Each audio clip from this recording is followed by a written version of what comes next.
Bonsoir. On se retrouve aujourd'hui pour une lecture.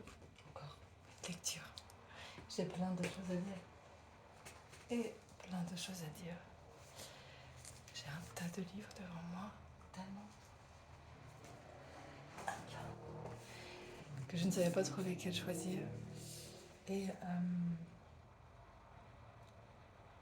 la fois dernière, je m'étais filmée en train de lire cette histoire magnifique qui est l'Indien, le serpent et la nuit. Et j'ai décidé de supprimer la vidéo parce que il y avait beaucoup de choses inutiles en dehors de la lecture. C'est pour ça que j'aimerais la recommencer aujourd'hui. Je vais essayer de ne pas mettre la lampe dessus. Et eh bien, j'ai acheté, toujours d'occasion, un second livre de la même autrice qui s'appelle La petite souris et le grand lama, qui est intéressante aussi. Et je vais commencer par celle-ci, La petite souris et le grand lama, et ensuite L'Indien, le serpent et la nuit, pour vous offrir un petit moment de relaxation, j'espère,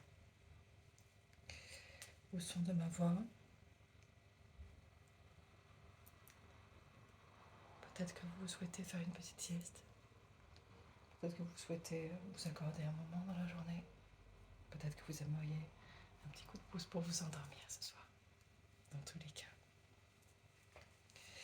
vous avez choisi la bonne vidéo, je pense. Je l'espère.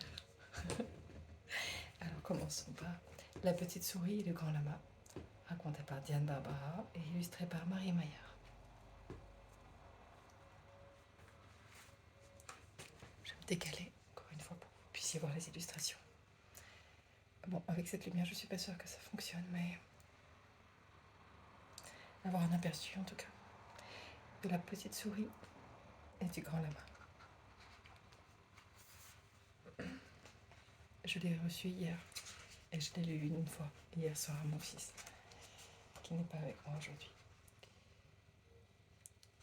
qui profite de ses vacances. J'espère que vous êtes en vacances et que vous pouvez profiter des vôtres aussi.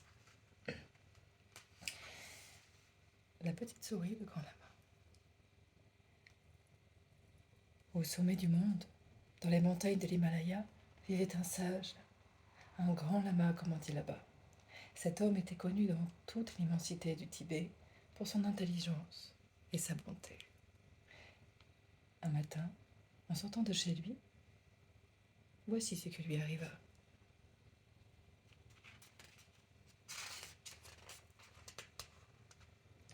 Le grand lama pousse la porte de sa maison, passe un pied puis l'autre et couic, couic, un petit cri retentit près de lui. Un cri franchement petit. Le grand lama se baisse. Excusez-moi pour la sirène. Le grand lama se baisse, tend l'oreille, cherche sous la pierre et que voit-il? Une petite souris blottie, toute transie par le froid de la nuit. Le sage la ramasse avec précaution et la protège de ses mains. Bientôt, la petite souris a si chaud qu'elle revient à la vie. Le grand lama lui offre un peu de lait tiède de yak, et la petite souris, ragaillardie, se met à couiner poliment. Rinpoche, un nom qui veut dire le haut précieux et qui est signe de grand respect. Rinpoche, Rinpoche, je n'oublierai jamais que tu m'as sauvé la vie, mais je serai toujours trop petite pour te remercier à bon prix.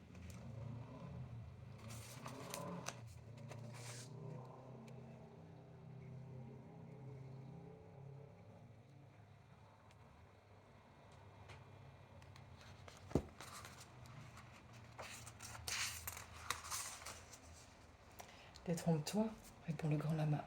Il suffit que tu restes ici à me tenir compagnie. Dans ma chambre, souvent je m'ennuie, et puis chez moi, tu n'auras jamais froid. Et c'est ainsi que la petite souris commença une nouvelle vie. Dans la chambre du grand lama, elle était choyée comme une princesse. Ses jours s'écoulaient tranquillement à jouer sur le grand tapis de soie, celui aux 1000 voyages. Et à chacun de ses couchers, le grand lama la berçait de ses histoires préférées.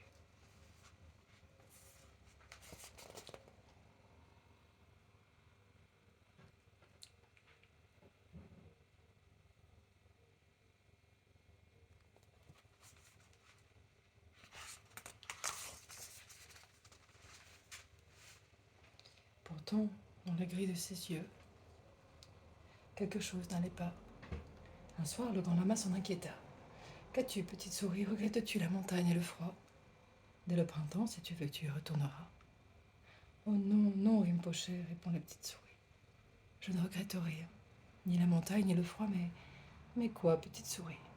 Rinpoché, c'est que ma vie est douce près de toi et les gens de ta maison sont tous bons pour moi, mais il y a le chat. À ces mots, le grand lama pouffe de rire. Il n'avait pas pensé au chat. Un animal trop bien nourri pour s'occuper d'une souris. Le chat.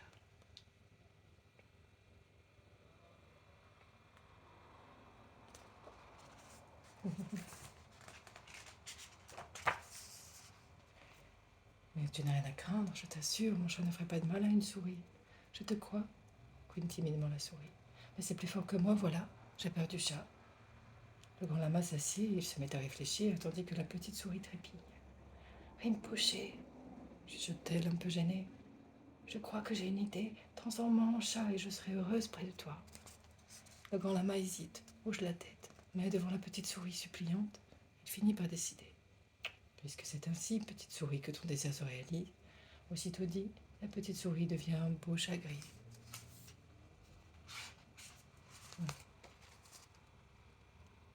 La transformation de la souris en chat gris.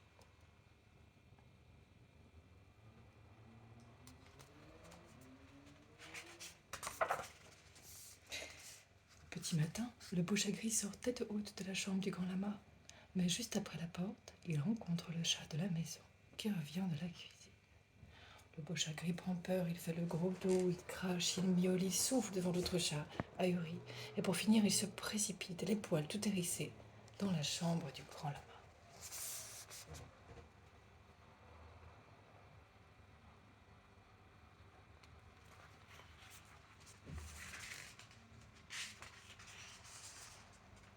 En le voyant dans cet état, le grand lama se désole. Qu'as-tu à présent? Tu n'as tout de même pas eu peur de mon chat si gentil. La petite souris chat a tellement honte qu'elle répond. Oh non, non, Rinpoché, ce n'est pas ton chat qui m'a fait peur, c'est un chien géant qui m'a montré ses dents. Le grand lama se met à réfléchir, il hésite, il hoche la tête, puis il finit par demander. Voudrais-tu devenir un chien, par hasard? Oh, Rinpoché, ta bonté n'a pas de limite. Puisque c'est ainsi, répond le lama, que ton désir se réalise.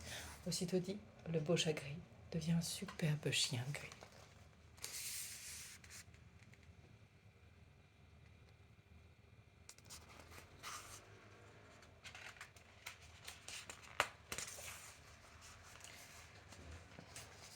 Vers l'heure du midi, le superbe chien gris sort triomphant de la chambre du grand lama. Mais dans la cour, il croise à nouveau le chat de la maison qui se lèche les babines.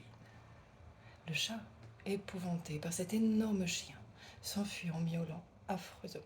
Quant au chien, encore plus terrifié, il bondit en aboyant comme un fou avant de se réfugier dans la chambre du grand lama. Cette fois, le grand lama sursaute et s'inquiète. Oh, qui t'a fait peur ainsi? Un autre chien plus fort que toi, hein? La petite souris, la tête sous le tapis, répond morte de honte.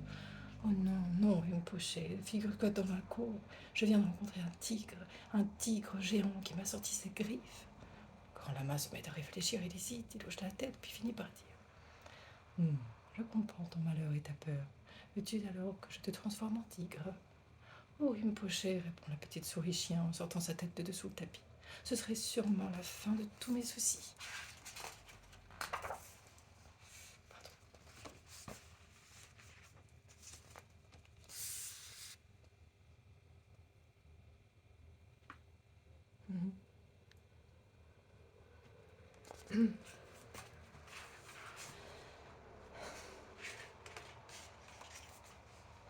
À la tombée du jour, un puissant tigre au pelage d'or quitte la chambre du grand lama. Il se promène fièrement dans la maison, faisant fuir tous ses habitants. Soudain, dans la pénombre, il rencontre le chat de la maison qui s'en retourne vers la cuisine.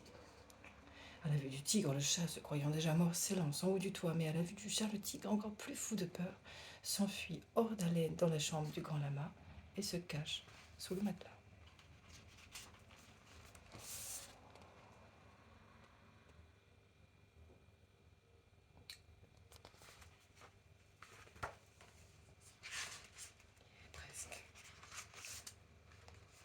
grand lama n'en croit pas ses yeux.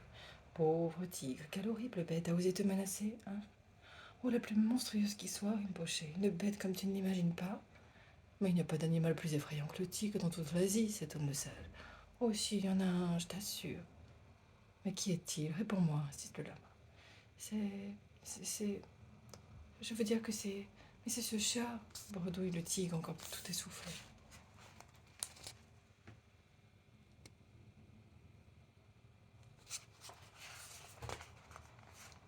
Alors le grand lama éclate de rire et dit: Tu vois, petite souris, ce qui compte, c'est ton cœur de souris. L'apparence ne change rien. Tu auras beau être transformé en chat, en chien, en tigre, tu auras toujours peur du chat parce que ce qui est tu es toi, c'est une souris. Voilà. Et c'est ainsi que la petite souris chat-chien-tigre redevint petite souris pour la vie.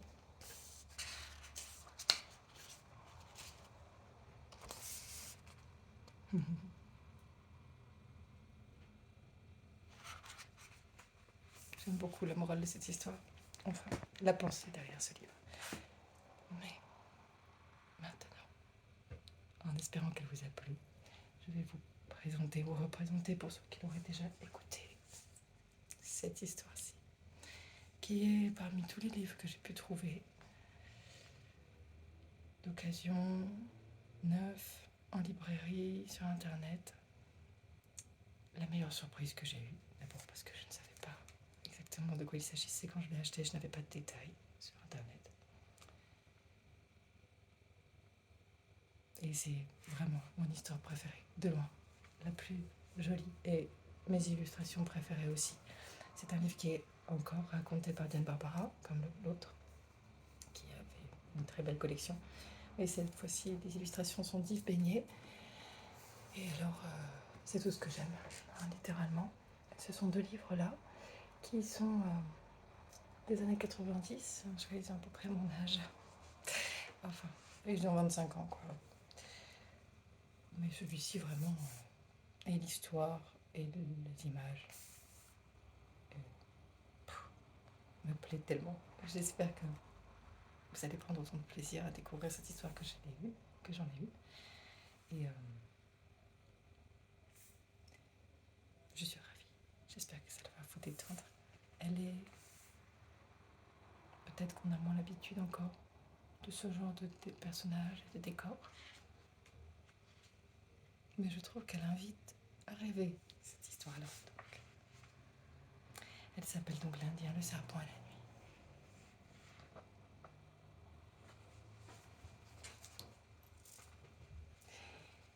Un soir, sans qu'on ait jamais su pourquoi, la nuit s'enfuit de la terre, emportant avec elle la lune et les étoiles, l'aube et le crépuscule, l'ombre et la fraîcheur. Le soleil se mit à briller de mille feux, si bien que les hommes et les bêtes ne se reposaient jamais, pas même un instant. Épuisés, les paupières brûlées, tous suppliaient le ciel pour que cesse ce déluge de lumière et de chaleur. Seuls les serpents avaient échappé à ce mauvais sort. Ils se faufilaient dans le monde des pierres et revenaient tout frais, comme si de rien n'était. Les serpents possédaient le sortilège de la nuit. Le jaguar, et les Indiens, et le varan.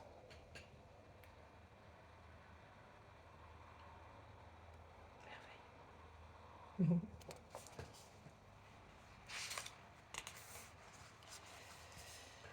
Quand les Indiens apprirent cela, ils décidèrent en grand conseil d'envoyer leur chef au royaume des serpents.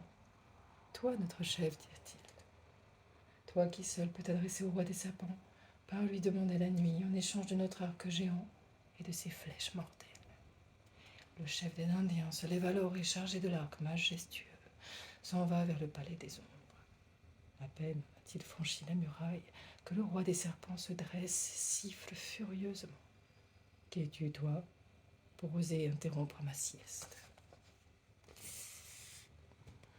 Le palais des serpents, la jungle, probablement la selva, l'Amazonie, et l'Indien. Je ne sais pas si avec un toucan.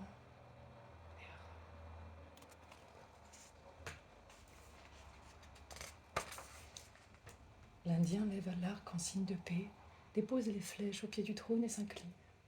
Ô roi des serpents, mon peuple ne peut continuer à vivre sans ombre, sans fraîcheur et sans nuit. Donne-moi les ténèbres, en échange de quoi je t'offre le trésor que voici. Le roi des serpents rampe autour des flèches, secoue sa queue, se raidit et s'escalame l'œil à demi-clos. Homme, que puis-je faire de ton arc, moi qui n'ai pas de main ? Le chef des Indiens, ne sachant que répondre, reprend vite son présent, salue, et s'en retourne bredouille.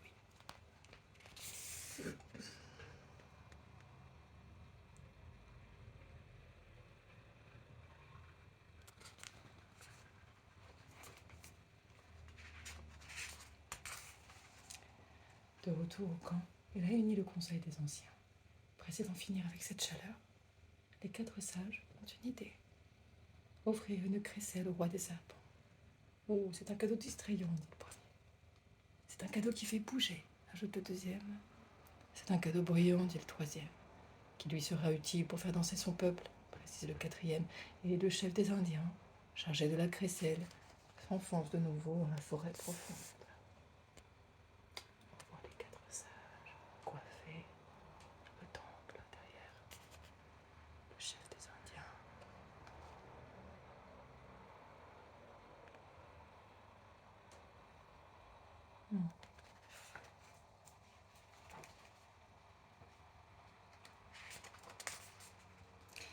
Je t'attendais, siffle le roi des serpents. Mais lorsqu'il aperçoit la crécelle, il se met à gronder. Que puis-je faire de ce moulinet, moi qui n'ai pas de main ? Ne te fâche pas, répond l'Indien. Je vais attacher cette crécelle au bout de ta queue, et elle fera de toi un meneur de fête. Le roi des serpents fait grincer la crécelle, il rampe, il glisse, s'enroule, se déroule, et pour finir approuve. Je te l'accorde, homme, ce cadeau me sera utile pour distraire mon peuple. Qu'on lui apporte un peu de nuit.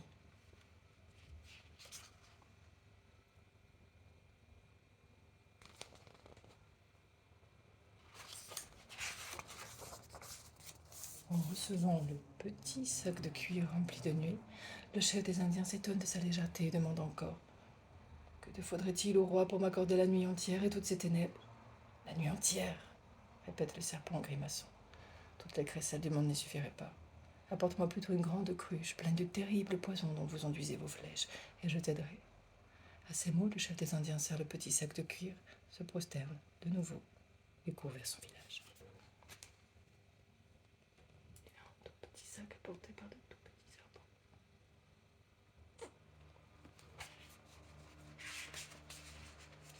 À la vue du petit sac de cuir, les Indiens s'allongent aussitôt. Leur chef dénoue le nœud et une belle nuit envahit la terre. Mais elle est courte, si courte que les hommes ont à peine le temps de faire un rêve. Et déjà le soleil éclatant revient éblouir leurs paupières, et tout recommence comme avant. Alors les Indiens, grands et petits, se mettent à remplir de poison une grande cruche, afin d'obtenir une vraie nuit. Une nuit chargée d'étoiles et de rêves.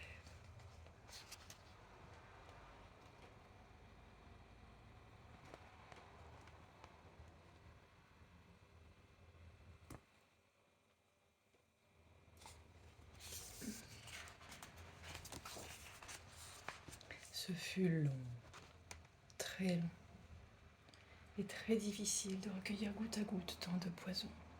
Le soleil continuait d'étendre ses rayons, cuisant les bras, les torses et les dos. Les Indiens étouffés, crachaient, souffraient, mais bientôt la cruche fut pleine, tant ils désiraient la nuit et ses ténèbres. J'aime beaucoup cette image-là. On voit des oiseaux, des plantes,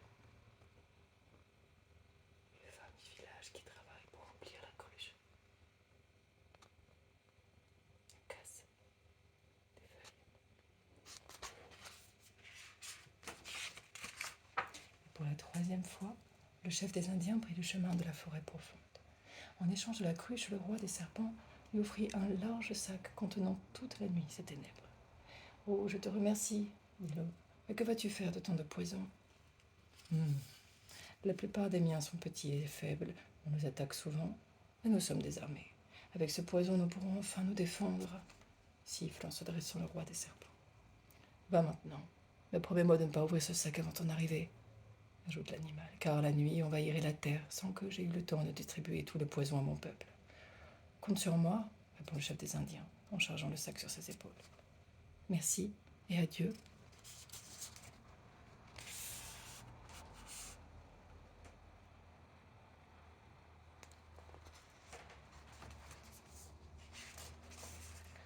Voilà qu'en chemin, le chef des Indiens rencontre le perroquet, ou le hara, c'est un hara en fait. Celui-ci se met à piailler de toutes ses forces. Venez tous, le chef des Indiens revient de chez les serpents, avec un sac rempli de nuit et de ténèbres. Avec un sac rempli de nuit et de ténèbres. Un coup quand même.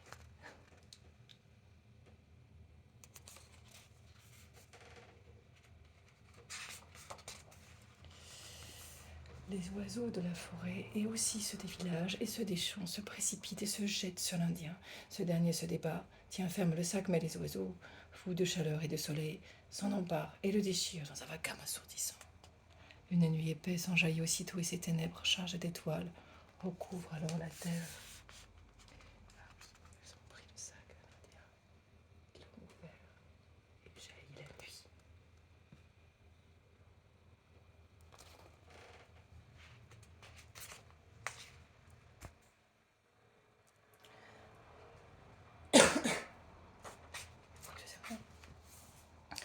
Le roi des serpents, qui distribue le poison à son peuple, ne voit plus ce qu'il fait, ne sait plus où il en est. Ses sujets s'affolent, sifflent, se bousculent et pour finir, renversent la cruche. Quelques-uns réussissent à emporter beaucoup de poison, d'autres n'en prennent qu'un peu et d'autres encore pas du tout. Voilà pourquoi aujourd'hui, certains serpents sont venimeux et d'autres pas. Prudence, on ne le devine pas comme ça, sauf pour les serpents de la famille du roi. Ceux-là ont tous une crécelle au bout de la queue. J'adore cette histoire. C'est une merveille, vraiment. Je vous invite à lire. Bien sûr, quand je fais ce genre de vidéo toute simple, je veux vous permettre de découvrir de jolies histoires et vous offrir un moment comme cela de relaxation. Mais j'aimerais surtout pouvoir susciter l'envie à chacun de lire et d'approfondir ses connaissances, bien sûr, et d'agrémenter sa bibliothèque. On peut trouver pour quelques euros des splendeurs comme celle-ci, des bijoux, ce sont des œuvres artistiques faites avec beaucoup de soin, qui sont de belles histoires, qui prêtent à rêver ou qui sont de bons enseignements. Et il y en a pour tous les âges, et pour tous les goûts, pour toutes sortes de personnes, pour les enfants, les grands enfants, les adolescents et les adultes. Et ce livre qui était censé être un livre pour enfants, j'ai offert à mon fils du coup il y a quelques temps, quand il avait 2 ans et demi ou 3 ans. Je le lis avec un grand plaisir, j'en ai 27. C'est ravissant au sens propre. Et il y a tellement de belles choses. Il faut farfouiller un petit peu sur internet, dans les vides-greniers, dans les librairies, mais dans les librairies bien sûr, cela revient très cher rapidement. Il faut farfouiller un peu et s'ouvrir à toutes ces œuvres qui en sont vraiment, qui sont pleines de poésie, pleines de philosophie, parfois des deux ensemble. J'en ai des tonnes et des tonnes. Et je m'arrêterai jamais d'en acheter. Et je me suis même pas inscrite dans la moindre bibliothèque parce que j'adore posséder des livres. Vraiment, c'est un objet que j'aime et que j'aime amasser et presque collectionner. Alors si vous le voulez bien, je continuerai à faire des vidéos comme cela pour vous permettre de vous ouvrir à ce monde-là, surtout pour les plus jeunes, et simplement profiter de la beauté de ces textes. À bientôt.